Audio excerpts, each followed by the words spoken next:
I had someone recently tell me how much more energy she had, that her sex drive in her 60s has just gone way up. Amazing, truly. She told me two amazing things.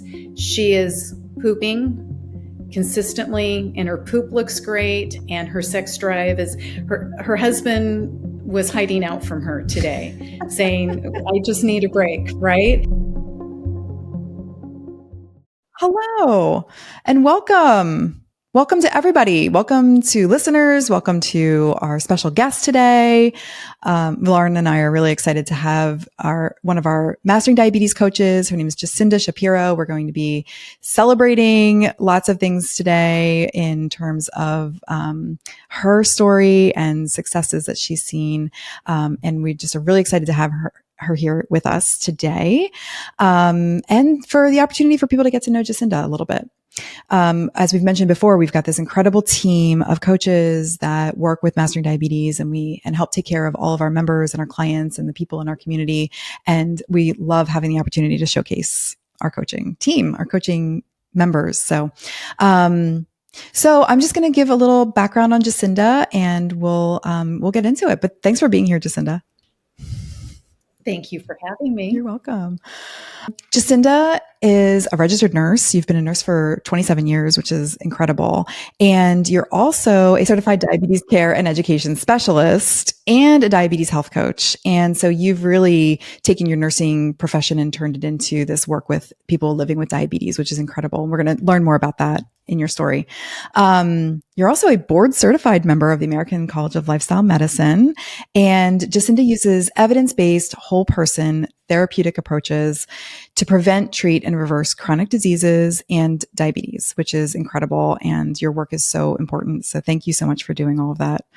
As a diabetes health coach, I know you empower your clients with knowledge and tools to optimize health and keep it optimized. And lifestyle coaching that you're providing allows clients to achieve their ultimate goals and achieve learn skills that will help them to be independent in their health and their long-lasting health. So it's a little background on Jacinda's passion. But the first question I have is, how did you first learn about Mastering Diabetes? Well, I first learned about Mastering Diabetes at a vegan potluck meetup group that was focused on health. And often we would have videos, or someone would come in and speak, and they played a video from Cyrus on ketogenic diets. And my husband was with me. He passed in 2018, but he was present, and we just moved to Florida, and we were trying to become active in the community. And we listened to your husband speak. And I was blown away by what he was saying. And in the moment, we were like, oh my gosh, this makes so much sense. And he was talking about insulin resistance. And we went home and we were like, wait, what was that again? Like we still weren't really sure exactly. We had to go back and review again. But his message was so powerful. It really resonated with us. And then after he passed, I started working with an endocrinologist here in Florida by the name of Soham Patel. And we practice lifestyle medicine to help to prevent, to manage, and reverse disease. And he would tell his patients about Mastering Diabetes. So I then really jumped in, started watching all the videos, almost became obsessed and addicted. And anytime I had a question, Dr. Patel and I would be like, well, what would Cyrus and Robbie say? So I would try to go Google and find out. And we would use your platforms to have our patients really reinforce what we were recommending in the office. Thank you so much for sharing that. And also, just that you found an endocrinologist who is also practicing plant-based medicine that you could work with. And, were you already working with people with diabetes prior to like that move that you made to this area, or? Well, I started working with people living with diabetes at the beginning of my practice, but looked very different than it does today. We have 50% of our population is living with a form of diabetes. It would be impossible to be a nurse and not work with people who are living with diabetes in some form or another. It's true. If you're in healthcare right now, you are by default taking care of people who have diabetes. Period and story, right? You're absolutely right. The sheer volume of people living with some form of diabetes. So yeah, well, we're glad you found us and decided to join the coaching team. You obviously were. It was a great connection to make that, to have that background that you had working with people with diabetes already. Having the connection with Dr. Patel for sure is an amazing, connection there. So now, interestingly, Lauren and Jacinda, you have actually met each other in person. Which isn't speaking of connection. Yeah, speaking of connection, yes. Yeah, and not everybody on our team has had the opportunity to meet in person because our team lives, all over the world, really. So, Lauren, why don't you, tell a little bit about when you first met Jacinda in person? Yeah, I definitely wanted to bring this up because we, didn't know what we were getting into, and we run into each other at a lifestyle medicine conference. And it was pretty cool because it was storytelling time. That was kind of the first thing I think that happened when we met each other. If there's one thing I've learned about you, it's that you're a library of research, and you love it. And you love it. And you deliver answers when people have questions. You're super generous with that. You love being a teacher. You love being an educator. And what I think is so interesting with how you finished off saying that everyone is kind of touched by diabetes that works in healthcare.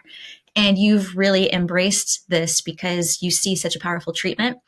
But also within your personal story, there's also so much to learn from what you learned. So Cyrus may have been a bit of a spark, but I'd love you to give us a little bit of info and the listener a little bit of info about what you took into your home, how you embrace that for your body, and maybe even share how, what you've done for your boys and how you've spread that through the community also, because that really shines a light into your coaching style as well. It's been a long journey. Cyrus just gave me information I was looking for that I needed to help fill the gaps. I, at a very young age, had lots of allergy problems too. When I was growing up as a kid, I had lots of GI problems and allergies and asthma. But I have 3 children. And my second child, my oldest boy, came into the world pretty small compared to my other 2 children. And by age 7, he was diagnosed with failure to thrive. Eczema started really early on in life. And he had asthma. And I do say had asthma. And it was uncontrollable. He would have asthmatic episodes as he slept at night. He used his rescue inhaler every day. The nebulizer stayed out on the counter. And we began this journey to try to fix him with more and more and more medication. And we would receive a recommendation from a physician that knows nothing about nutrition to just switch the proteins we were giving him. And he was mounting responses to almost every protein he consumed. He tested IgE positive for 29 foods, mostly plants. When I switched him over to soy, his whole face swelled up. It looked like an anaphylactic reaction, but it wasn't. He consumes soy in abundance now. His eczema at one point, when he was around 3 years old, covered him from head to toe, everywhere. And I just remember feeling so helpless, and I didn't know what to do for him. And every doctor we took him to see, he just got worse. And he would go to bed crying. He was so uncomfortable. And so we started seeing alternative medicine doctors, but an MD who used to work for the Department of Health in the state of Texas, who realized he just had the worst form of yeast all over his body. And he had us take him off of everything he was eating and just bring him back to non-starchy vegetables. And I literally thought, because he was 3 years old, that we were starving him to death. So we all did it. We all ate almost nothing. And he was covered with eczema. In 8 days, he had almost no eczema. He had given us some supplements, and I don't remember what they were, and some were probiotics, but one of them actually made him poop, and his poop would be bright green. And he was just getting rid of everything that was harming him inside of his body. It was the first time I realized the role food had in our health. I really just thought food was food and food was safe, and all food essentially was good. I really, more fruits and vegetables were great, but I didn't really differentiate as bad or good. And after that journey, we went back to eating a lot of our omnivore diet, and his health just waxed and waned. And asthma was a very big condition. So was pneumonia and bronchitis and ear infections. He well surpassed over 30 rounds of antibiotics. And then he started these flares on asthma. And a friend of ours asked us to read the China study. It was another doctor. And it changed our life forever. And so this dates back. We stopped all fast food in 2014. It was pretty common for me to go to fast food. I would be traveling around with kids and drive through Taco Bell, and it was convenient. But I still thought we ate healthy. I still made most of our meals at home, and we had fruits and vegetables and whole grains and beans, but meat and, yes, fast food was part of our diet. And my kids went to school with chips and juice boxes and everything else. I thought eggs were really important for health. I would make my son eggs, and I had no idea how it was contributing to his asthma and his eczema. So after we read the China study, my husband was furious. He was an orthopedic surgeon, and he was angry. He had learned none of this in medical school. And my daughter now is, off in college, and I have 2 young kids, and my husband couldn't figure out how he was going to stop eating meat. So he stayed up all night watching horrible PETA videos. And he said, I want to share. And I said, no, please do not share. Do not tell me. Do not tell the children. We're okay just eating plants. We went plant-based. We were doing keto, and we went plant-based overnight after reading the book.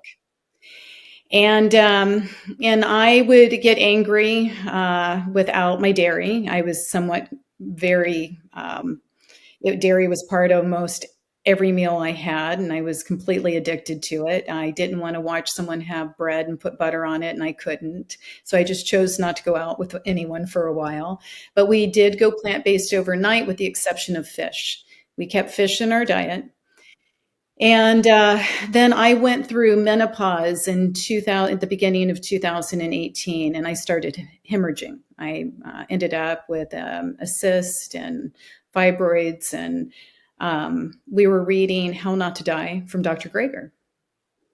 And we got to the section on fish contamination, our ocean contamination.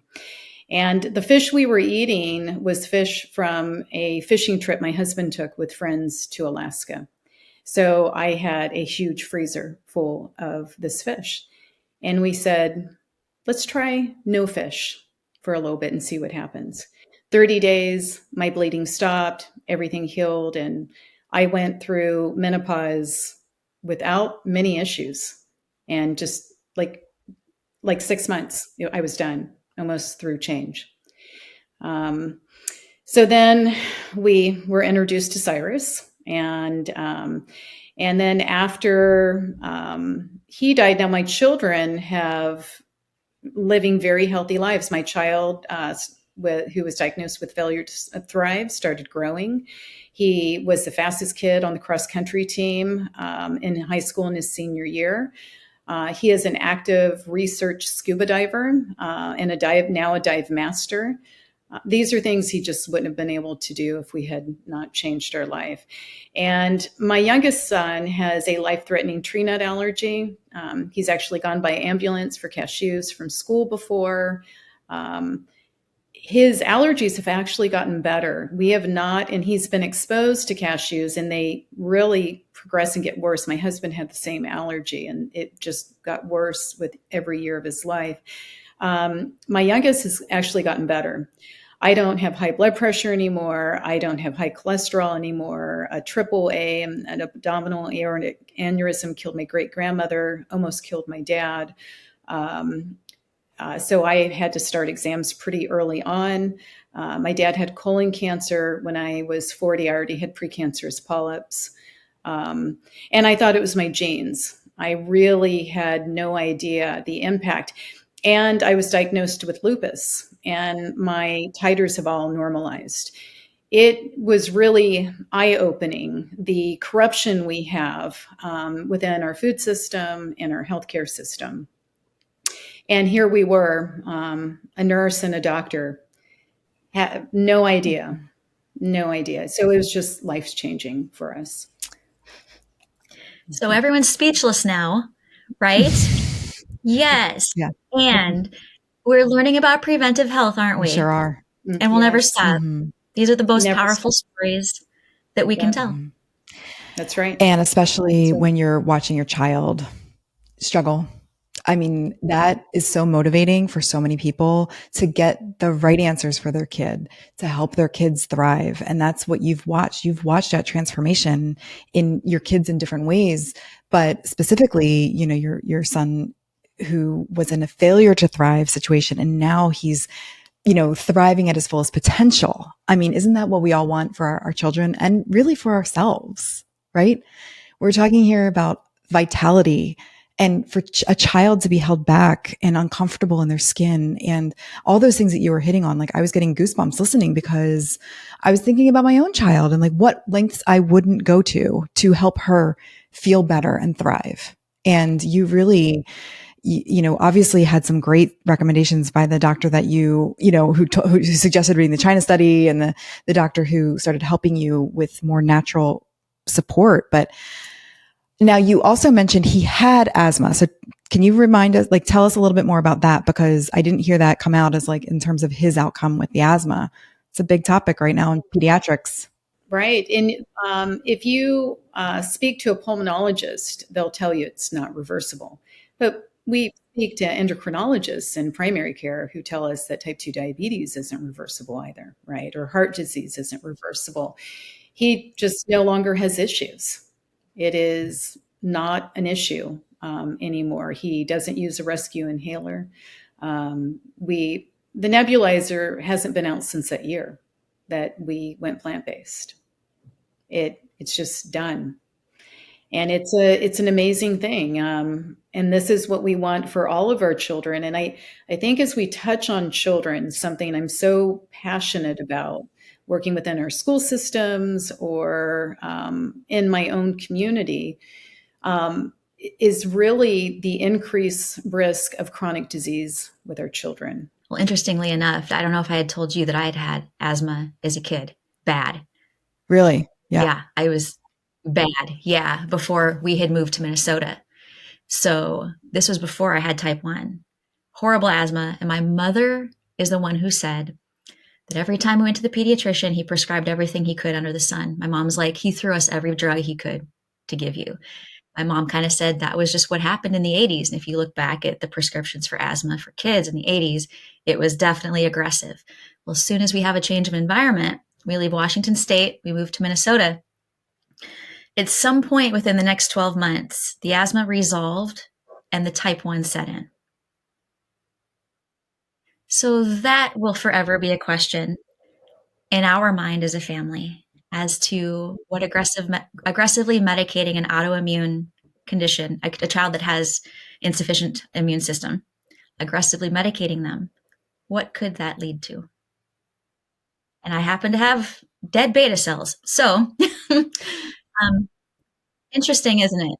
If you are a parent listening to the parent of a child with asthma listening to this, like, how powerful to get an answer. And that was all through the process of cleaning up your diet, eating a green light diet, basically, and adding nutrition into his body.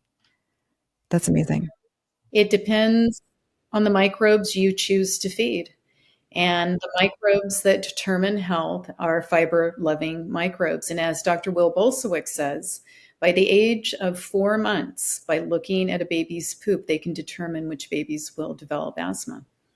Interesting. Wow. Yeah, Yeah. that is really fascinating. And also, yeah, if you don't know who Will Bolsowitz is, check out his book. It's Fiber Fueled. Here's your PSA for the day. We mentioned a lot of books today, actually. Yeah, there's been a lot of mention of some good things here for people to read up on. Jacinda, I think you had said, just to recap, it was China Study. What else did you guys look at, Dr. Greger? How Not to Die. How Not to Die. And something I did for my children too, when age appropriate, I had them read A Diet for a New America from Dr. John Robbins, because it's very hard to tell a child, well, we have to eat this way because you could have heart disease, or around the medical aspect of things. I connected them with the environment, with animals, um, to come from a loving heart out of compassion. And then everything follows with it. I'm so glad you brought that up, because that was actually a question I had, was, about that transition. You had kids in various stages of their life and of ages, wide range of ages there. How, I love that you connected that to the compassion for environment and animals. I think it is a really great strategy. We've helped many families transition their families and their kids. And I think that is a very easy connection for a kid. I mean, most kids love animals. They understand the fact that, you've made that journey with them. Were there any, for any parents listening who are wondering, how would I do this with my kids? Like what, in addition to maybe the compassion for animals, compassion for the planet, the future of our world, what other things were really helpful for your family and your kids in their transition too? So it has been difficult. Societal norms are some of the biggest obstacles we've had. Um, I have faced them everywhere. When Cade played basketball, and I think he was in first grade, and his basketball coach was a gastroenterologist. And we went to watch a UT basketball game, and he got for his son soda, candy, hot dog. And at that time, we were already really fruits. I had I snuck things in the purse, and I had water, and I had apples and bananas. And he shed tears. He sat to the right and left of him were children, his friends, drinking soda, eating candy, eating hot dogs. It's been very challenging. I often get to hear my children say, like my son would come home and say, my friends tell me I'm unhealthy because their parents say so because I don't eat animals. So it's a lot of patience, guidance. Now, he had a life-threatening nut allergy, still does. He understands what it's like to actually go to the hospital from eating something that makes you sick.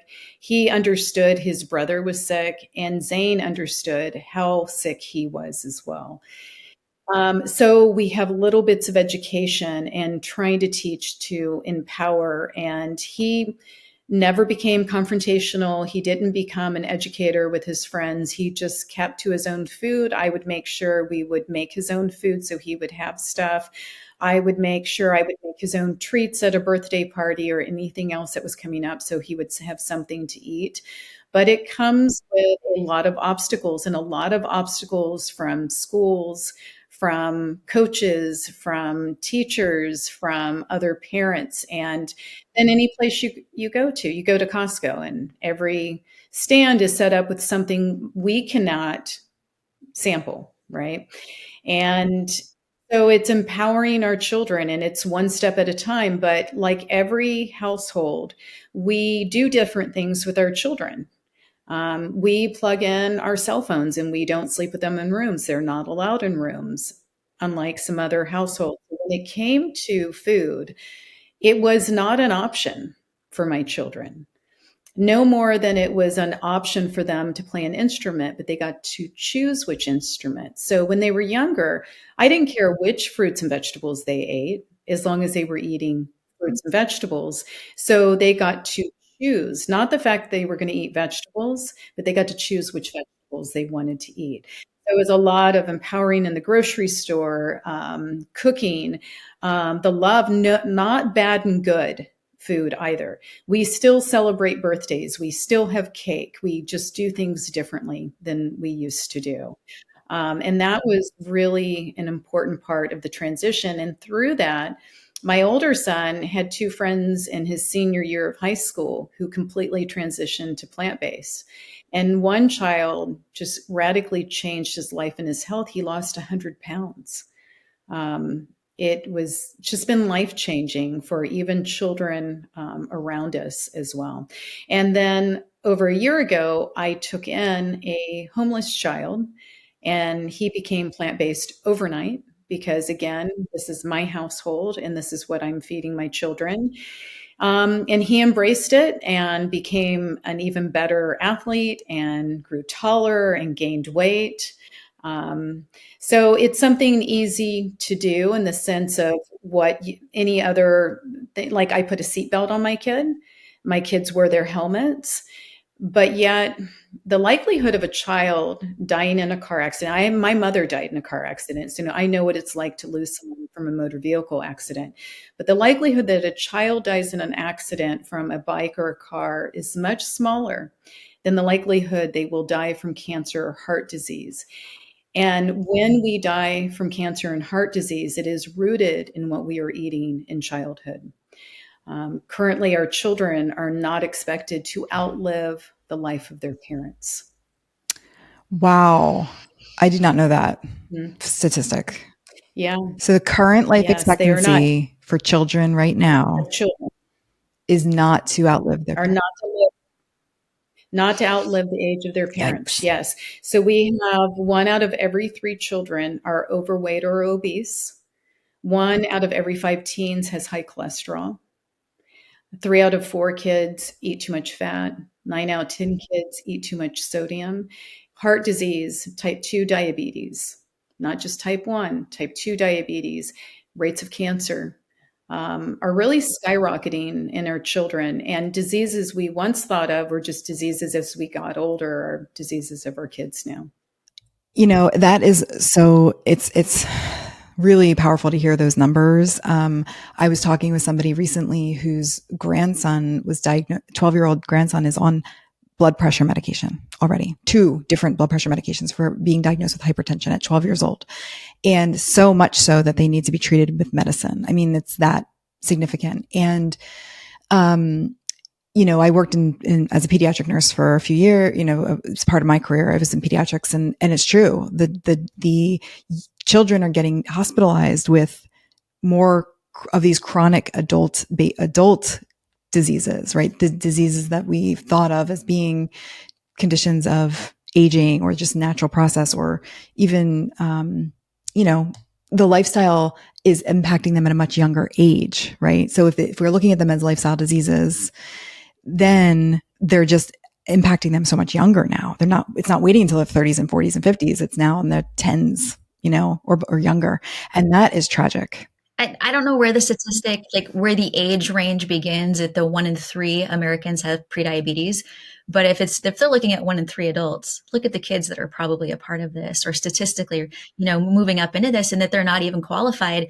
They're not going to pass the military test. How many of these kids can't even enlist in the military because they would not pass the physical? Well, and also in the military, because part of the American College of Lifestyle Medicine, I've gone to some of the breakout sessions with the VA hospital.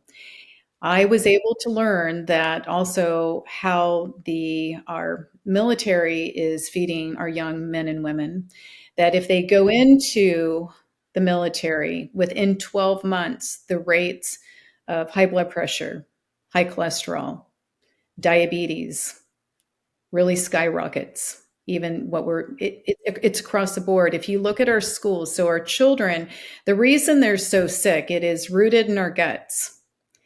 Hippocrates said 2,500 years ago, disease begins in the gut, right? And it does. It begins in the gut. So the average for adults, only 3% of the adult population get the bare minimum intake of dietary fiber.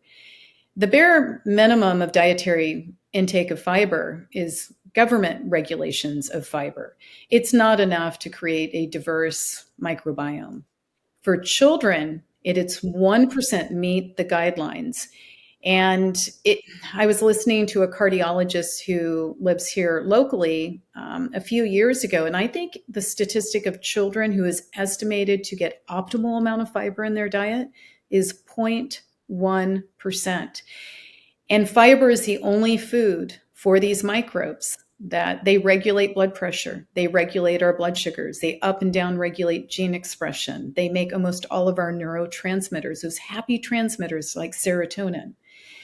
We are starving to death our microbes. And I hear often like the obstacles of working with other parents. Oh yeah, I feed my children plenty of fruits and vegetables. How likely is that if only 1% get the bare minimum and 0.1 get optimal amounts of fiber? We really need to reevaluate and take a look inside our homes, really how much fiber are our children getting, not out of a bottle, but from fruits, vegetables, whole intact grains, and legumes. Yeah, and changing that perspective, right? That maybe cheese isn't a snack. It's Maybe correct. we, It's an right? apple, it's banana, it's grapes, it's mango. It is any fruit and as much of it as they can consume. Mm-hmm. And I'll tell you, I think that collectively, what we have going on in a community like this is, despite the opposition, despite the uncomfortable conversations, despite the comments on YouTube, despite whatever anyone wants to challenge, I think that we can be really proud to be able to say that we are challenging the existing food system. And we can only hope that there will be more healthcare practitioners that are discovering this, because it is a uphill battle. But none of us are going to stop who have a personal story that can say plants are keeping me alive, because I can say that, Jacinda can say that, Cyrus can say that, plants are keeping us alive. And we were not taught that from the beginning. So if anything, what we're trying to do is contribute to a system of health and the success of humanity. If we take even a bigger zoom out on this one, it may sound a little bit dramatic, but it is kind of a position that we can take if then we also become educators, teach our kids, teach our neighbors, teach our community, or the community centers. These are kind of things that become really, really powerful, even on an individual basis. So any meal out there, folks, any plant-based meal that you can go for one at a time, today's the day, right? Absolutely. I mean, Jacinda, my goodness, what amazing knowledge you have. Like Lauren said, you have a library in your brain. So knowledgeable. And it's, imagine that your children really benefit from that knowledge. I know that your clients do. I want to talk a little bit about, your work as a coach and the work that you're doing now with Mastering Diabetes. We're lucky enough to have you as an amazing resource and somebody who's so generous to share. I mean, Lauren, you really highlighted so many of these things. You're so generous to share with our team and with, I've learned so much from you in, the time that you've been with us. So, tell us a little bit about, what you love about being a coach with Mastering Diabetes. Well, I just love the opportunity that I actually get to reach more people than what I do in my own hometown. For me, it is my labor of love for me to be able to reach more people, to help guide them, teach them and guide them and support them for not just physical, but for mental health. It brings me a lot of joy. But what's even better as joining Mastering Diabetes, I have been, I feel alone a lot on this journey. It is very difficult to go against the rest of the medical establishment. And I found this incredible team of coaches within Mastering Diabetes, of like-minded people who are trying to help guide people towards physical and mental health, that we all think the same and we're on the same journey. That has been a true gift. And we have each other. So if we need help troubleshooting with a client, the client actually has all of us. They have all of us, and it's a beautiful place to be. I feel very thankful. That's so great. Thank you. Well, I mean, it is a really fun collection of our team is a very fun collection of people. So I agree with that. Yeah, I second that big time. Yeah. Big time. I think when Jacinda and I met, we were on that same wavelength right away. Yeah. Having a supportive team. We all know what it's like to work in a clinic and right, and feeling very alone in the trying to steer the ship in the right direction and feeling challenged. But you have a great story in you. So many of these stories should be books. They should be out there for people to be able to really. I mean, I had to write my stuff down so I didn't say it out loud in the clinic. That's how my book became a thing. And now, we have a place, right? I wrote things on scratch paper, so I didn't say it out loud, where I would have probably not had a job the next day. So here we are, in a space where we're evidence-based, and we have a lot to be able to share going forward with that. Yeah, I've had some heated conversations with people, other healthcare providers. You don't say, Jacinda. Yeah, it's been. Jacinda, you are really good at just going straight, like staying really clear and focused on your truth. I mean, that's something that I've observed you. I've heard your stories of some of the conversations you've had with people. And I know that you are a passionate promoter of plants for everybody. And, and so the outlet that you have here makes it so that I think, for all of us, it's an outlet to really use that energy and that passion in such a positive way, right? Helping individuals change their own lives. It is. And that's right. So rewarding. Well, I always love asking about the brag box. Tell us some of your favorite success stories. What are some of the things you've seen that have just given you goosebumps? I like to call the goosebumps moments. When a client is reporting something that they've gained success with, and you're just, what brings you joy in that coaching world? So everything actually brings me joy. So in the beginning of when I was trying to help people reverse disease, I was just waiting for the big things to happen, right? It's been a process. I've learned how celebrating every small victory comes. Because in the long run, every small success in the bigger picture, when you look back, it's huge. It's huge. In the moment, it's like watching a child grow. You don't really see the child grow. And I was so eager in the beginning just to see the bigger success that almost every day I just get to embrace small success, a choice someone makes when they go out to eat. That may not even be completely green light, but they are making because now they have knowledge and they are making the best decision for themselves. I had someone recently tell me how much more energy she had, and that if I see a news report that a man's husband has died, that her sex drive in her 60s has just gone way up. And amazing, truly. She told me two amazing things.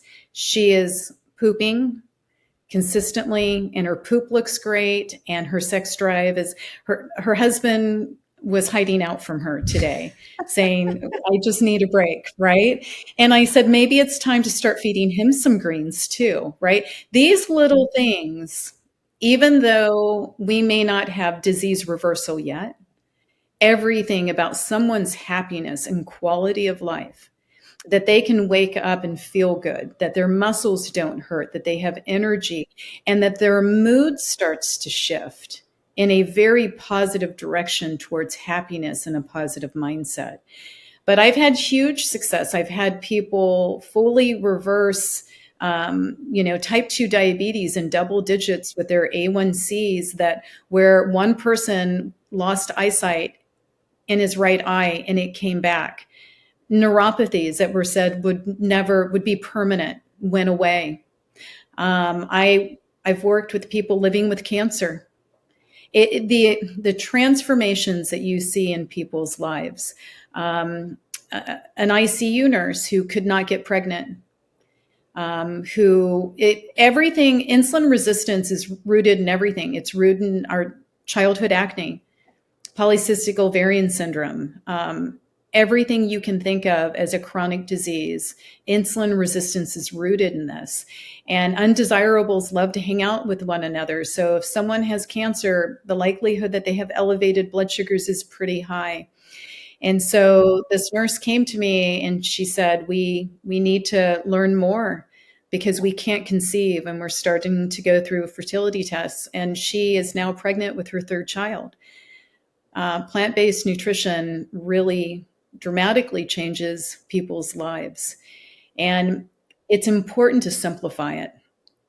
I have to know lots of complicated things because if someone's condition is different, if they have stage 4 kidney disease, or polycystic ovarian syndrome, or maybe they have a vitamin deficiency, I have to know things differently, but it doesn't mean that people need to know things differently. They really just need to know a few things. They need to move purposeful movement every day.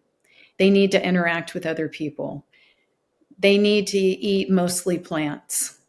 They need to eat at the right times, not well into the night.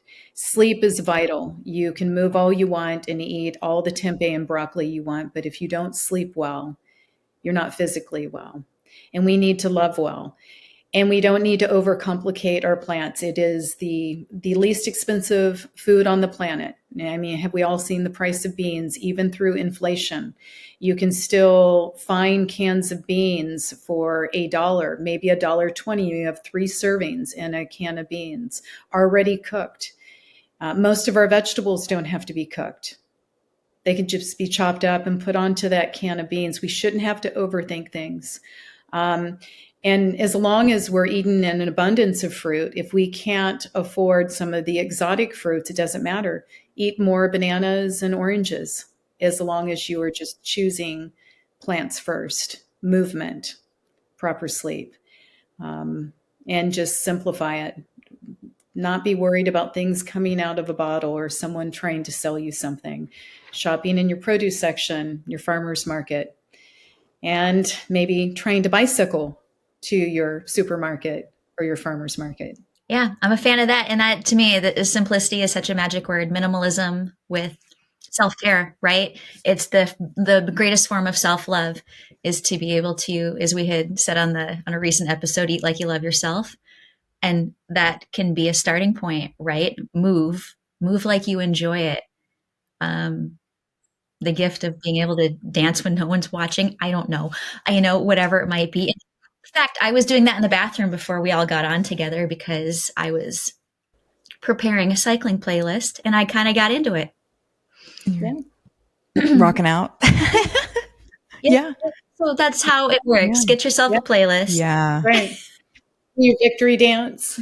That's right. Yeah. All kinds of things. Exactly. Lighten the mood. Get something going that, exercise should be fun. Eating should be fun. So if we can simplify, at least with coaching, I think that is one of the big, what I call big blinking lights, big golden moments of coaching, as a coach can say, hey, let's just mellow out for a second here.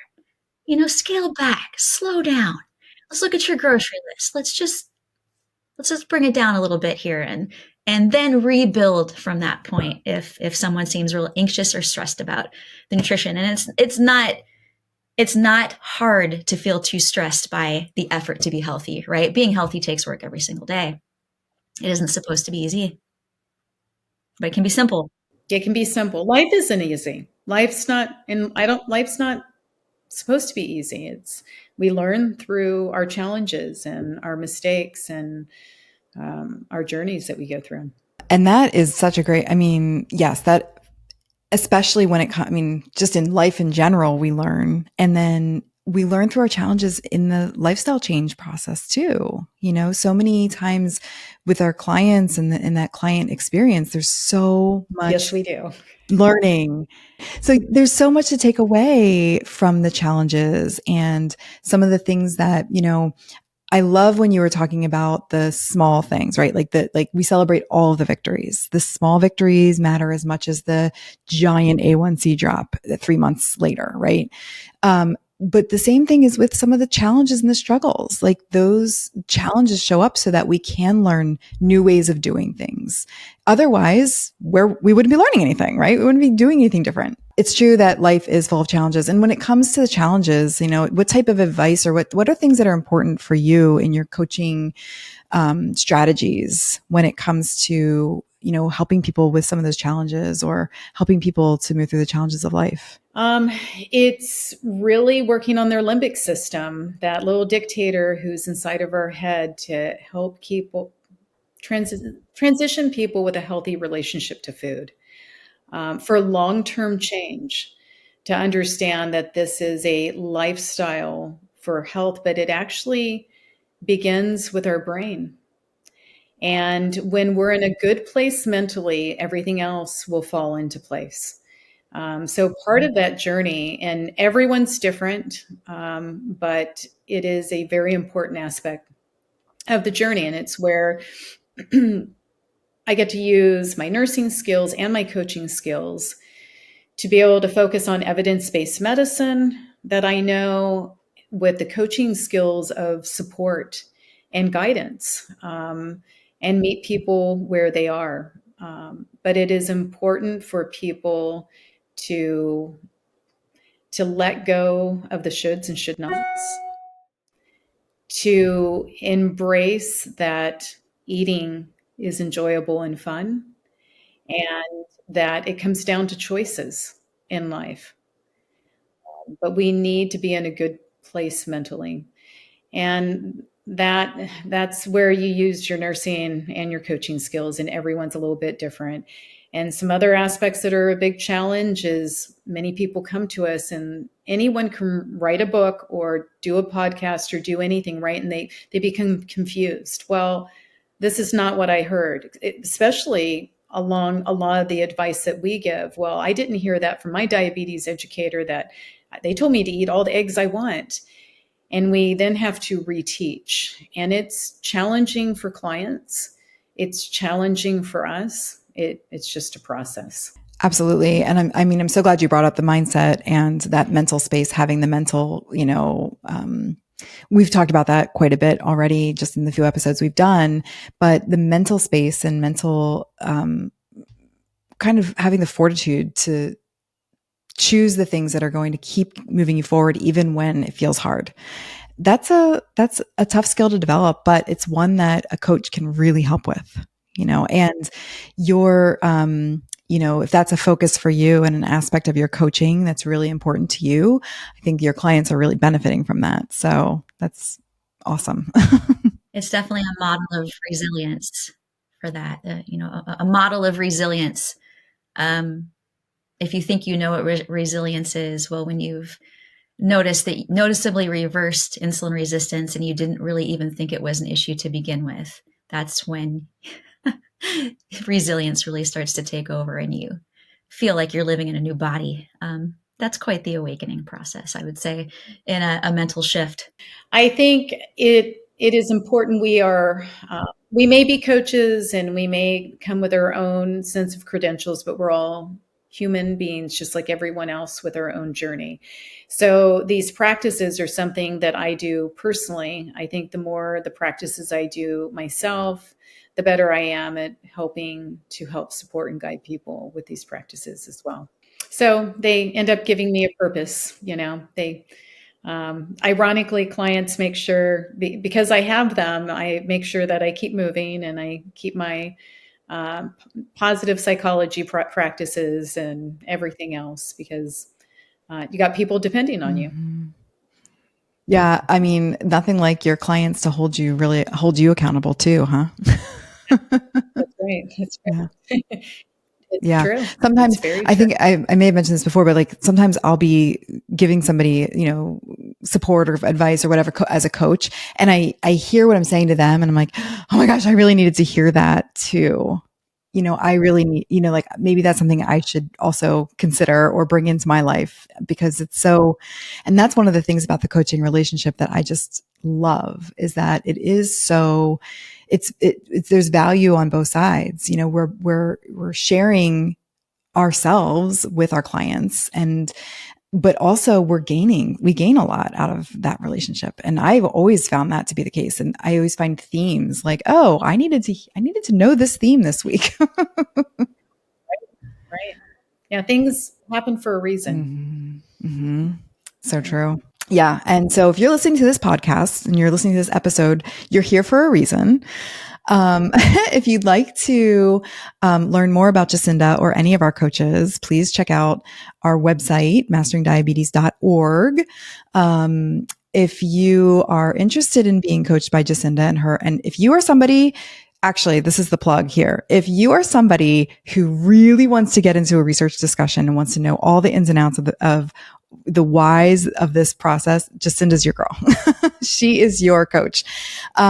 You will not, just the wealth of knowledge is so important, is so amazing. And, that's something that if that's something that you're really hungry for, then she'd be a great person to connect with for sure. Is there anything else that you wanted to share or you've imparted so much wisdom and you've shared so much of your personal story and really some really great takeaways for anybody listening to this episode for sure on even just how to get started. So any other final thoughts that you wanted to share? Fiber up and fat down. Love that. Fiber up and fat down. There you go. Couldn't be more simple. Really. That works for me. Yeah. I thought, well, I will tell you, just my house smells so good right now because I put a whole bunch of oats, apples, and dates with way too much cinnamon in a slow cooker, like 4 hours ago. Right now, it smells so. My stomach's been growling the whole time because I tried it before we hit record. I tried it; it was too hot, and I burned my tongue. So that's why I couldn't touch it, but I can smell it right now and it's calling to me, and it doesn't have any fat in it. Doesn't have any added sugar in it. It's just got some chopped up dates, cinnamon, nutmeg, cloves. I put cloves in it. Oh, I love cloves. I put cloves in it. It smells so good. And we had a snowstorm the other day for you two in the tropics at the moment. So I'm making hot oatmeal in here. So I am going to fiber up and there isn't any fat in there. So I just got coached by Jacinda. Thank you very much. That's how it works. Yep. Yep. And I'm going to have my red lentil with butternut squash that I made last night with some brown rice. Awesome. That sounds amazing. I feel like we could do what's in your bowl conversation with each of the coaches as well. That'd be kind of a cool segment. So Jacinda's going to have lentils, butternut squash, and brown rice. I love that. So amazing. And what an easy and simple meal, and also super full of tons of different nutrients there and fiber. You're fibering up. Yeah. And when I cook these meals, I add as much as possible. Greens always go into my meals. It's a great way to cook in your leafy greens. Absolutely. I was just telling somebody I've been obsessed with kale lately. I don't know why. It's just calling me. And I felt that was what Linda's recommendation last time was this kale in the Instant Pot for 1 minute. And I've been eating bags of kale this way with a little lemon juice. Oh my gosh, it is phenomenal. I'm loving it. So I might go make myself a snack of that. My kids can't get enough. So I'll just last plug, because I actually do have a client here in about 10 minutes. But my kids, I can't. So I have to go to the farmer's market and get bunches and bunches of kale. Because, when you cook it, it's it's the whole counter and then it's down to nothing. And then I have nothing to eat because they've eaten it all. I literally put garlic powder, garlic salt, nutritional yeast, and some black pepper in it. They can't seem to get enough of it. And I just cook it down with a little vegetable broth. It is so delicious. And the nutritional yeast just really takes it to a different level. Mm-hmm. Okay. Well, I'm trying that one now. That'll be my next new obsession. Okay. Thank you. Everyone's hungry. That savoriness. And now everyone is hungry. Yeah. Well, fantastic. So Bailey, if people have questions, how do they get to us again? They can email us at team@masteringdiabetes.org. And you can send your questions into us. If you've got a question for Jacinda, we can help get you an answer from her as well. But that's how you get to our team. So please keep sending your questions in. We love getting them. This is the moment of gratitude we've all been waiting for. Thank you so much for being here. Thank you so much. Thank you. Bye, guys. Thank you so much. Bye. Bye.